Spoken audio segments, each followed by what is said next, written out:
Hi everyone, एक बार फिर से आप सभी लोगों का स्वागत है हमारे एक ऐसे वीडियो के अंदर जिस पर मार्केट में बहुत ज़्यादा कंफ्यूजन भरा पड़ा है। और हमारे इस वीडियो को बनाने का जो पर्पज़ है वो ये है कि उस जितना भी कंफ्यूजन आपको वो मार्केट में नज़र आ रहा है, हर दूसरा व्यक्ति किसी दूसरे की कही हुई बात को सच मानकर एक अलग ही अपना माइंडसेट प्रिपेयर कर रहा है। तो सारे के सारे कंफ्यूजन को दूर करने की कोशिश हम अपनी इस वीडियो के अंदर करेंगे। इस वीडियो के अंदर बातें क्या होने वाली हैं, शायद आप उस बात को ऑलरेडी देखकर टाइटल में और थंबनेल पर देखकर इस वीडियो के अंदर एंट्री कर चुके हैं। तो जैसे मैंने बताया कि उस सारे कंफ्यूजन को हम दूर करने की कोशिश करेंगे और इवन इसका जो ओवरऑल इम्पैक्ट आपकी लाइफ पर, यानी कि कोई अगर सरकारी कर्मचारी है उसकी लाइफ पर क्या पड़ेगा, किन बातों को ध्यान में रखकर आपको चीजें अभी आने वाले समय में प्रोग्रेस करती हुई नजर आएंगी, उन सभी चीजों पर हम चर्चा करेंगे।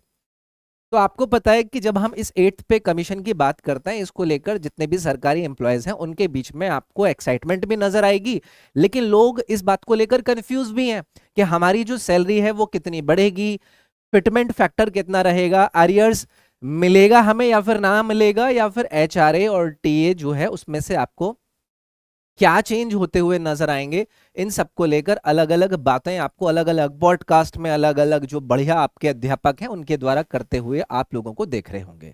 लेकिन मेरी नजर में सबसे पहले एक चीज हमारे लिए समझना जरूरी है कि 8th पे कमीशन सिर्फ बेसिक सैलरी को बढ़ाने का नाम नहीं है। इसका इम्पैक्ट आपकी जो सैलरी का स्ट्रक्चर है उससे लेकर आपको मिलने वाले अलाउंसेस, आपकी पेंशन्स और आपका जो ओवरऑल फाइनेंशियल बेनिफिट है ना, उस तक जा सकता है। और इसी वीडियो में मैं आपको एक एक करके वो सारे इंपॉर्टेंट पॉइंट्स को समझाऊंगा जो एक केंद्रीय यानी कि जो सरकारी कर्मचारी है उसको 8th पे कमीशन को लेकर पता होना चाहिए। तो सबसे पहले इस वीडियो को स्टार्ट करने से पहले मैं आप लोगों को ये बताऊंगा कि इसका इम्पैक्ट कितने बड़े सेक्शन पर एक्चुअली में पड़ने वाला है। तो चलिए आइए, आपके सामने जो जो बातें मैं करूंगा ना वो दी गई स्क्रीन पर मैंने हर तरीके से मेंशन कर रखी है, तो ध्यान से सुनिएगा। तो देखो देखो, बात सिर्फ किसी एक सरकारी कर्मचारी की सैलरी की यहां पर नहीं है। जो सेंट्रल गवर्नमेंट के अराउंड 37 लाख एम्प्लॉयज हैं और 70 लाख से ज्यादा जो पेंशनर्स हैं, उनकी इस पूरी एक्सरसाइज से आप उनको कनेक्टेड देखेंगे। मतलब अगर इन लोगों की इनकम स्ट्रक्चर में सिग्निफिकेंट आपको चेंज होता हुआ नजर आता है तो इसका प्रभाव सिर्फ एक घर की मंथली बजट तक लिमिटेड नहीं रहेगा। आपको उनकी जो स्पेंडिंग का पैटर्न है उससे लेकर अर्थव्यवस्था तक इसका इंपैक्ट देखने को मिल सकता है। लेकिन यहां मैं एक बहुत इंपॉर्टेंट पॉइंट और बात आप लोगों से बोलना चाहता हूं, वो है डिमांड और फाइनेंशियल डिसीजन। ये जो दोनों चीजें हैं ना, ये दोनों चीजें अलग अलग है। जो फिटमेंट फैक्टर है वो 2.5 हो, 2.86 हो या फिर 3 के आसपास की बात हो, जब तक फाइनल फिगर डिसाइड नहीं हो जाता ना तब तक किसी भी नंबर को फाइनल सैलरी मानना हमारे लिए गलत होगा।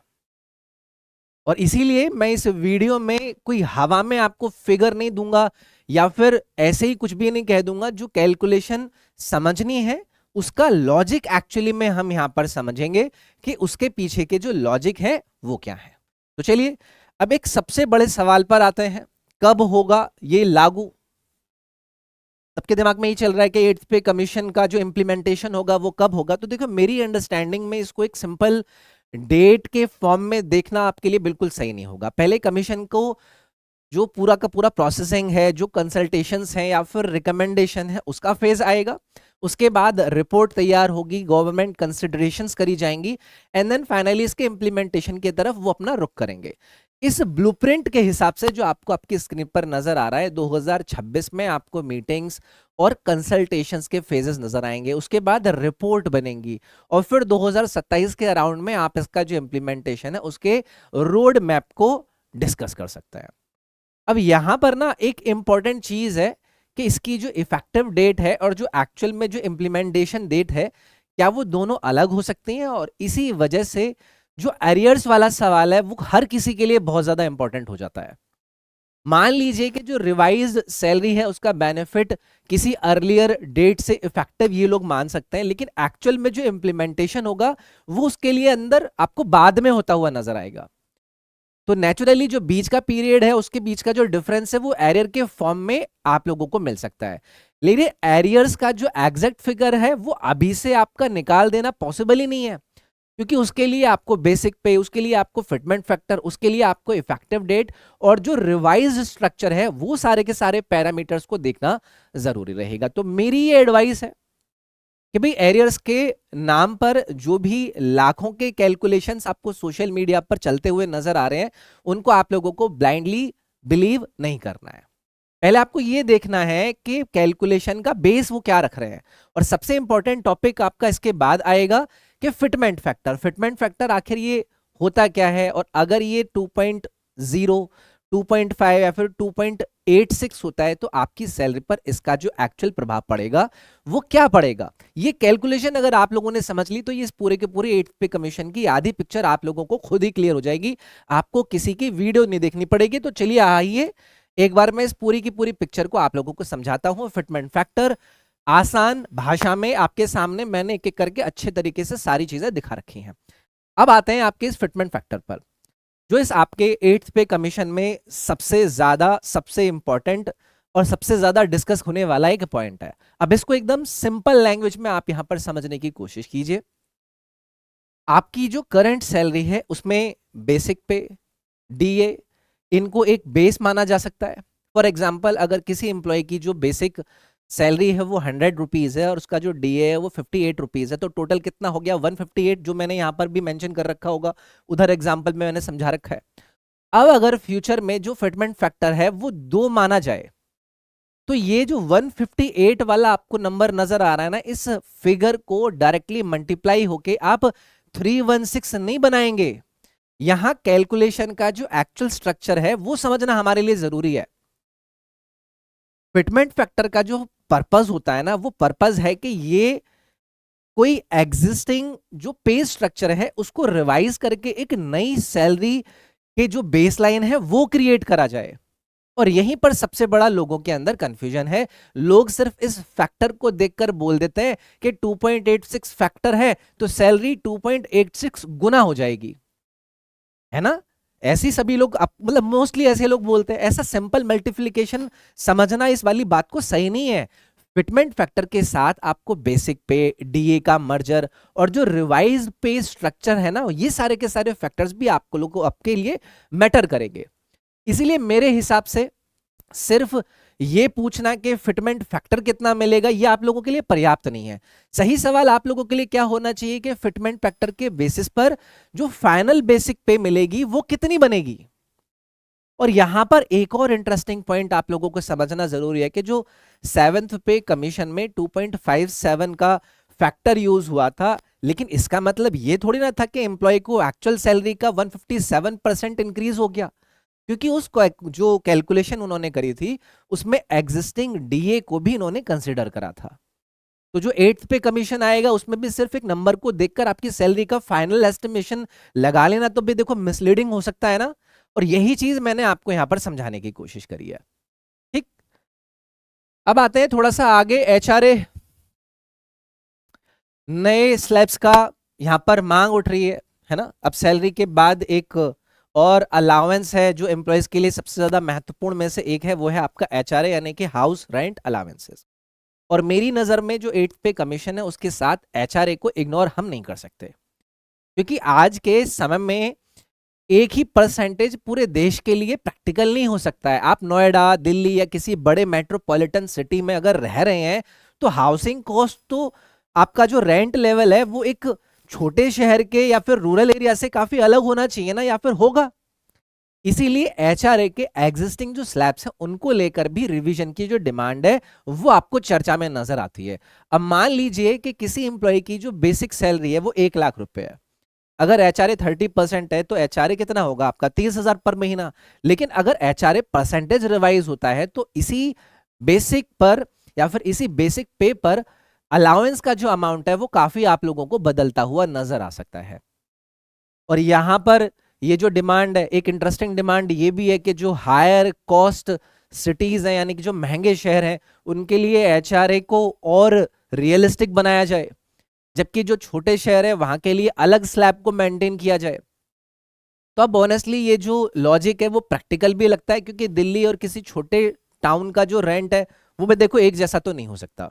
इसीलिए मेरी नज़र में 8th पे कमीशन के बाद सिर्फ बेसिक सैलरी नहीं आपको, बल्कि एचआरए का स्ट्रक्चर भी एक इंपॉर्टेंट आपका एरिया होगा।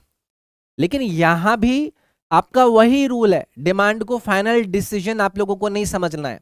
जो फाइनल एचआरए का आपका स्लैब होगा वो क्या होगा ये कमीशन की जो रिकमेंडेशंस आएंगी या फिर गवर्नमेंट का जो फाइनल डिसीजन का होगा उसके बाद ही आप लोगों को क्लियर होगा।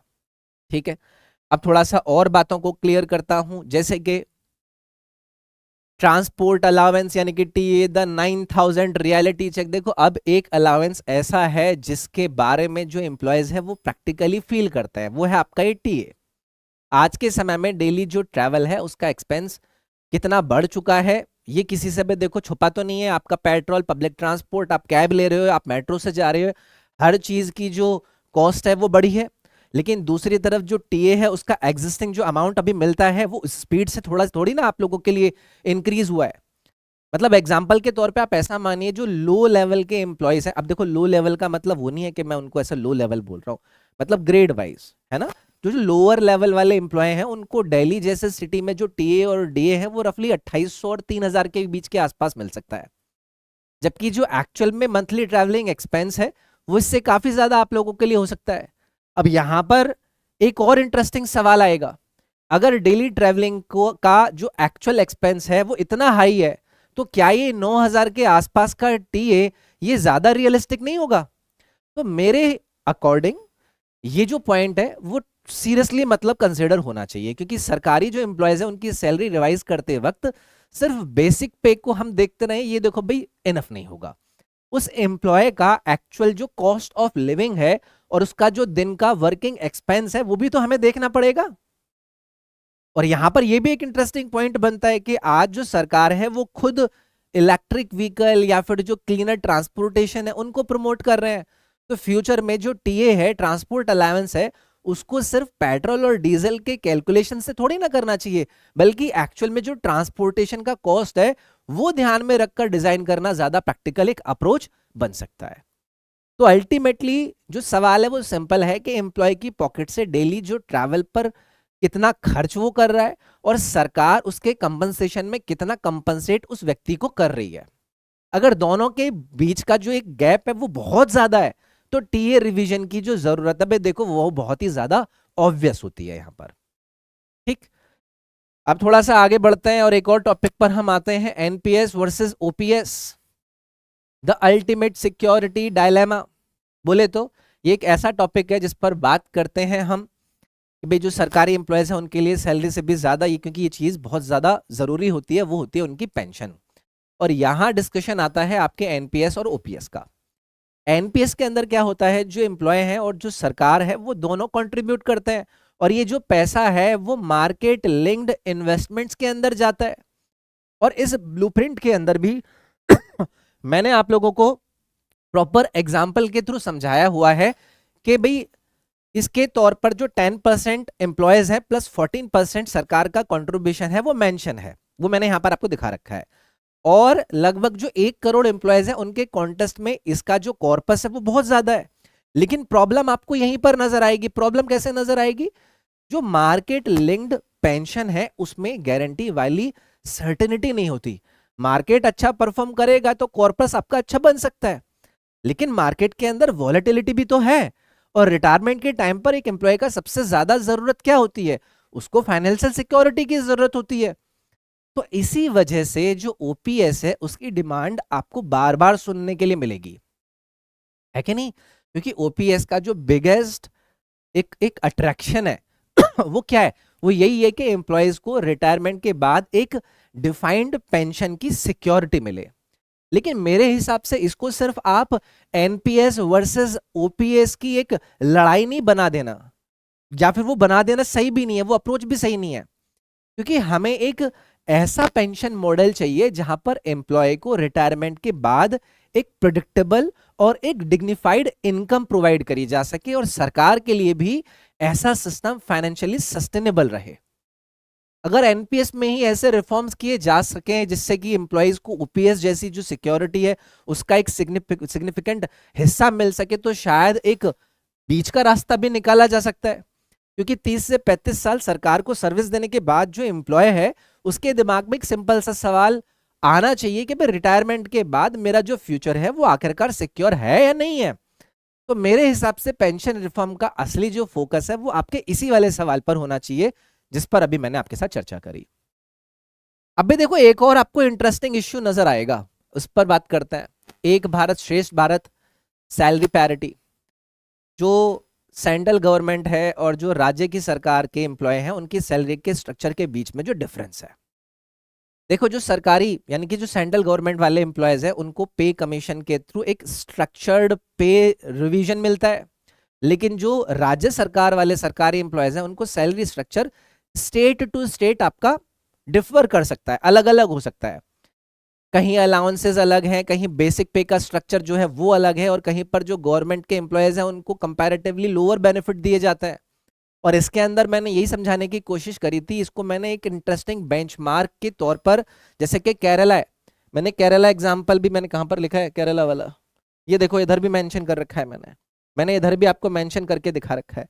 इसमें इस एग्जाम्पल के थ्रू मैंने आपको ये बताया है कि भाई जैसे केरल की सरकार है उसका एग्जाम्पल मैंने यहाँ पर लिया है कि जहां पर मिनिमम जो बेसिक पे है उसको सेंट्रल गवर्नमेंट का जो करंट बेस लाइन है उससे हायर बताया गया है। अब मैं यहां पर ये पॉइंट रेज करता हूं कि अगर एक ही देश में जो सरकारी एम्प्लॉय है वो पब्लिक सर्विस को कर रहे हैं तो बेसिक सैलरी में इतना बड़ा जो डिस्पैरिटी है वो क्यों है, इतना बड़ा अंतर है वो क्यों है। हाँ स्टेट की हो सकता है कि फाइनेंशियल जो कैपेसिटी है वो अलग होती है, कॉस्ट ऑफ लिविंग भी अलग होता है, लेकिन एक मिनिमम डिग्निफाइड सैलरी स्टैंडर्ड तो होना ही चाहिए ना। और मेरे हिसाब से फ्यूचर में स्टेट्स को अपना जो पे कमीशन है वो बनाने की जो फ्रीडम है उसके साथ साथ एक बोर्ड नेशनल बेंचमार्क भी कंसिडर करना चाहिए यहां पर, ताकि बिहार हो, असम हो, महाराष्ट्र हो या फिर केरला, जो गवर्नमेंट एम्प्लॉयज है उनको मिनिमम लेवल तक एक रीजनेबल फाइनेंशियल सिक्योरिटी वहां पर दी जा सके। जहां पर मैं ये बात कर रहा हूं एक भारत श्रेष्ठ भारत, सिर्फ ये एक स्लोगन ना लगे, वहां पर जो सैलरी है या फिर जो बेसिक फाइनेंशियल सिक्योरिटी है उसके लेवल पर भी इसका रिफ्लेक्शन हमें नजर आए कि भी हाँ वाकई में ये एक भारत श्रेष्ठ भारत जैसी वाली बातें यहां पर चल रही हैं। ठीक है, अब थोड़ा सा आगे बढ़ते हैं, आगे बढ़ के हम पहुंचते हैं कि 10 साल का इंतजार क्यों। ये एक फ्यूचर प्रपोजल को लेकर थोड़ा सा डिस्कस मैंने यहां पर करा है। देखो मेरे हिसाब से सबसे इंपॉर्टेंट सवालों में से ये एक है कि पे कमीशन के लिए 10 साल का वेट क्यों करें हम। सोचिए जो इकोनॉमी है वो हर साल चेंज हो रही है, इन्फ्लेशन हो रहा है, इन्फ्लेशन चेंज हो रहा है, रेंट हमारा बढ़ रहा है, एजुकेशन के ऊपर लगने वाले जो खर्चे हैं वो बढ़ रहे हैं, जो हेल्थ केयर है उस हेल्थ केयर पर जो आपका एक्सपेंस होता है वो बढ़ रहा है। लेकिन सैलरी स्ट्रक्चर को ब्रॉडली रिवाइज करने के लिए हम ये 10 साल का साइकिल फॉलो करते हैं। तो मेरे हिसाब से रैपिडली चेंजिंग इकोनॉमी में ये जो गैप है ना भाई ये बहुत ज्यादा बड़ा है। इसीलिए इसका एक अल्टरनेटिव मॉडल के बारे में मतलब सोचा जा सकता है कि पे कमीशन का साइकिल 4 से 5 साल कर दिया जाए। और सिर्फ पे कमीशन नहीं, जो एनुअल इंक्रीमेंट है उनको भी इन्फ्लेशन और आपकी एक्चुअल कॉस्ट ऑफ लिविंग के साथ थोड़ा सा बेटर अलाइन करने की जरूरत है। और यहां पर मैंने बताया भी एक इंटरेस्टिंग कैलकुलेशन भी मैंने इसके अंदर आपको यहां पर बताई है कि अगर एनुअल सैलरी ग्रोथ को रफली 10% के पास हम मेंटेन करें तो लॉन्ग टर्म में जो मेन सैलरी है वो नेचुरली काफी सिग्निफिकेंटली आपकी ग्रो कर सकती है। अब इसका मतलब ये नहीं है कि हर एम्प्लॉय को एग्जैक्टली 10% इंक्रीमेंट आपका मिलना ही मिलना चाहिए। पॉइंट ये है कि सैलरी रिवीजन का सिस्टम प्रिडिक्टेबल और बहुत ही ज्यादा रिस्पॉन्सिव होना चाहिए। एम्प्लॉय को हर 10 साल बाद इन्फ्लेशन के साथ ना कैचअप करने का वेट नहीं करना पड़ेगा इसमें। तो मेरे हिसाब से फ्यूचर के लिए बेटर मॉडल वही होगा कि भाई हम फ्रीक्वेंट रिव्यू करें, एक रीजनेबल एनुअल इंक्रीमेंट लेकर आए और इन्फ्लेशन के साथ हम अकॉर्डिंगली टाइमली करेक्शन करते रहे। इससे एम्प्लॉय की जो परचेजिंग पावर है वो भी मेंटेन रहेगी और हर 10 साल के लिए उसको एक मैसिव सैलरी रिस्ट्रक्चर की करने की जरूरत भी कंपैरेटिवली फिर वहां पर कम रहेगी, है ना। और अब हम ये अगले पॉइंट पर बात करते हैं कि अगर इकोनॉमी हमारी ग्रो कर रही है, प्राइवेट सेक्टर में भी सैलरीज और कॉस्ट ऑफ लिविंग्स दोनों बढ़ रहे हैं, तो गवर्नमेंट एम्प्लॉयज के लिए भी एक रीजनेबल मिनिमम सैलरी बेंचमार्क क्या होना चाहिए, है कि नहीं। अब उसके बारे में बात कर लेते हैं, आइए। क्या बात कर रहे हैं, इकोनॉमी बूम में सबका हिस्सा होना चाहिए। बोले तो सबका हिस्सा कहने का मतलब, अभी जैसे प्राइवेट एम्प्लॉय की मैंने बात करी, अगर मान लो कि जो आपकी इकोनॉमी है वो ग्रो कर रही है, तो इसका बेनिफिट एम्प्लॉय तक कितना पहुंचा रहे हैं हम। देखो आज के समय में प्राइवेट सेक्टर में जब आप देखते हैं तो वहां पर भी कॉस्ट ऑफ लिविंग काफी हाई हो चुकी है। कुछ शहरों में लोग 70,000, 1 लाख इसकी इनकम के बावजूद अपने जो एक्सपेंसेस है उनको मैनेज करने में अभी भी स्ट्रगल कर रहे हैं। उनका रेंट, उनका एजुकेशन, उनका हेल्थ केयर, उनका ट्रांसपोर्टेशन, हर चीज का कॉस्ट कॉन्टिन्यूसली बढ़ ही रहा है। तो सरकारी जो सैलरी का स्ट्रक्चर है उसको भी करंट कॉस्ट ऑफ लिविंग के पर्सपेक्टिव से हमें देखना जरूरी है। अब सेंट्रल गवर्नमेंट की जो मिनिमम बेसिक पे है वो लगभग 18,000 के अराउंड है, और मेरे हिसाब से फ्यूचर में एक यूनिवर्सल मिनिमम जो बेसिक पे स्ट्रक्चर है उसके बेंचमार्क अगर हम रखेंगे, जो कि सरकारी एम्प्लॉयज को एक डिग्निफाइड स्टैंडर्ड ऑफ लिविंग को प्रोवाइड करने का काम करेगा ना। और मैंने यहां पर यही बोला है कि 32,000 से 33,000 के अराउंड का एक बेंचमार्क की डिमांड होनी चाहिए। अब ऑब्वियसली ये देखो एक प्रपोजल है, फाइनल फिगर क्या होनी चाहिए ये अलग डिस्कशन है, लेकिन प्रिंसिपल बहुत ज्यादा सिंपल है। सिर्फ सैलरी सरवाइव करने के लिए नहीं है, उसके अंदर हमें एक डिग्निफाइड लाइफ होनी चाहिए हमारी।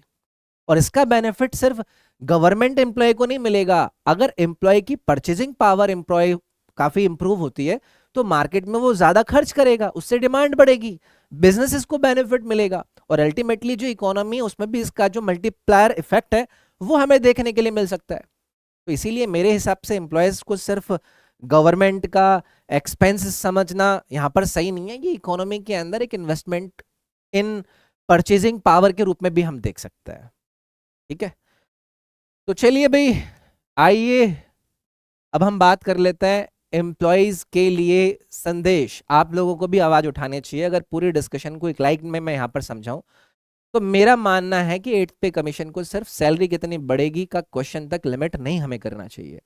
हमें पूरे सिस्टम को देखना चाहिए कि बेसिक सैलरी क्या होगी, फिटमेंट फैक्टर क्या होगा, एचआरए और ट्रांसपोर्ट अलाउंसेस प्रैक्टिकल कॉस्ट के अकॉर्डिंग रिवाइज होंगे या नहीं होंगे, पेंशन सिस्टम एम्प्लॉयज को कितनी सिक्योरिटी देगा, और सबसे इंपॉर्टेंट क्या सरकारी एम्प्लॉय की परचेजिंग पावर इन्फ्लेशन के साथ मेंटेन रहेगी। तो मेरे हिसाब से पे कमीशन का रियल पर्पस सिर्फ सैलरी को रिवाइज करना यहां पर नहीं होना चाहिए। उनका पर्पस होना चाहिए कि एम्प्लॉय को फाइनेंशियल सिक्योर और डिग्निफाइड हम लाइफ दे पाए या नहीं।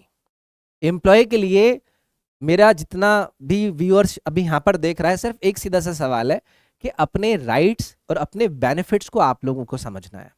कमीशन की प्रोसेस और रिकमेंडेशन को आप लोगों को फॉलो करना है, लेकिन सोशल मीडिया पर चलने वाला जो नंबर बेस्ड न्यूज है ना, उनको ब्लाइंडली ऐसे फॉलो नहीं करना है, उनको मानना नहीं है। फिटमेंट फैक्टर इतना फाइनल हो गया है, सैलरी डबल हो जाएगी, एरियर्स में आपको इतने लाखों रुपए मिलेंगे, इन सब क्लेम्स को वेरीफाई करना आप लोगों के लिए जरूरी है। और एक और इंपॉर्टेंट बात, कि सरकारी एम्प्लॉय होना सिर्फ सैलरी लेने का नाम नहीं है, आप भी सिस्टम का एक इंपॉर्टेंट भाग है। इसलिए आपको अपनी बात रखना, अपने जेन्युइन जो कंसर्न्स है उनको रेज करना, और जो पॉलिसी के डिस्कशन है उनको समझना भी उतना ही इंपॉर्टेंट है। सिस्टम तभी तो बेटर होगा जब एम्प्लॉय इन्फॉर्म्ड होगा, उसको जानकारी होगी। और मेरी नजर में ये जो 8th पे कमीशन है इसका सबसे बड़ा गोल भी यही होना चाहिए, ऐसा सैलरी और पेंशन सिस्टम जिसमें एम्प्लॉय को हर कुछ साल बाद अनसर्टेनिटी के साथ वेट ना करना पड़े। एक प्रेडिक्टेबल सिस्टम हो, एक फेयर सिस्टम हो, और एक ऐसा सिस्टम हो जिसमें एम्प्लॉय को भी लगे कि भाई हाँ, मेरी जो सर्विस है उसकी वैल्यू यहां पर करी गई है। तो इस पूरे के पूरे डिस्कशन में मैंने कई सारी चीजें, कई सारी बातें जो आप लोगों को पता होना चाहिए, मैंने इसमें ये नहीं बताया कि अभी आप लखपति हैं तो थोड़े टाइम बाद आप करोड़पति हो जाएंगे। मैंने एक्चुअल फैक्ट्स आपके सामने रखे, जो बातें आप लोगों को मेंशन करनी चाहिए। आपको एक्चुअली में इस पूरे के पूरे सिस्टम के अंदर होने वाला जो डिस्कशन है उसके अंदर आपको पार्टिसिपेट करने चाहिए, वो आपको बताने की कोशिश करी कि किस प्रकार से इस 8th पे कमीशन के जरिए सरकारी एम्प्लॉयज को बेनिफिट दिए जाते हैं। स्टेट लेवल के अंदर जो डिस्पैरिटीज है उसको भी मैंने आपके सामने रखने की कोशिश करी। सिर्फ सैलरी ना बढ़े, हम महंगाई के साथ भी किसी भी सरकारी एम्प्लॉय को करंट सिचुएशन के हिसाब से एडजस्ट करें, कि वो सिर्फ अपनी सैलरी को उस हिसाब से ना बढ़ता हुआ देखे, जबकि उसको पता है कि उसकी लाइफ, उसका जीवन तो डिग्निफाइड तरीके से चल ही नहीं रहा है। तो ये मेरा कहना था। बाकी आई होप आपको ये वीडियो पसंद आई। अगर आपको पसंद आई है तो आप इसको लाइक जरूर कीजिएगा। आप अपने फ्रेंड्स के साथ शेयर भी कर सकते हैं अगर आपका कोई फ्रेंड सरकारी जॉब में है। और अगर आप देखो बहुत ज्यादा बुद्धिमान है, आपके अंदर बहुत ज्यादा ज्ञान है जो आपने मार्केट से ले लिया है, उस ज्ञान में अगर मेरी कोई बात आपको यहाँ पर गलत लगी है तो उस बात को आप कमेंट में भी जरूर बोल सकते हैं, लेकिन एक डिग्निफाइड तरीके से। ओके, आपको कोई सजेशन देना है आप वो भी दे सकते हैं। इन बातों को आप लोगों को रेज करना चाहिए। सरकार तक अपनी बातों को पहुंचाने के बहुत तरीके होते हैं, उन बातों पर आप अपना एक पॉइंट ऑफ व्यू जनरेट कीजिए। ये नहीं कि कोई बताएगा तो तभी हम जानेंगे, वो वाले मास्टर जी वीडियो बनाएंगे जिनके मिलियंस में व्यूज आते हैं तभी हम समझेंगे। आपको खुद से भी सोचना है, खुद से भी समझना है और खुद से भी इस पूरे सिस्टम के अंदर अपनी वैल्यू को इंट्रोड्यूस करना है। बस मेरा इतना कहना था। इस चैनल पर अगर आप नए हैं तो इस चैनल को सब्सक्राइब कर लीजिएगा। मिलते हैं आपसे नेक्स्ट इसी प्रकार की किसी इंफॉर्मेटिव वीडियो में। अपना ख्याल रखिएगा। Thank you, take care, bye bye, जय हिंद।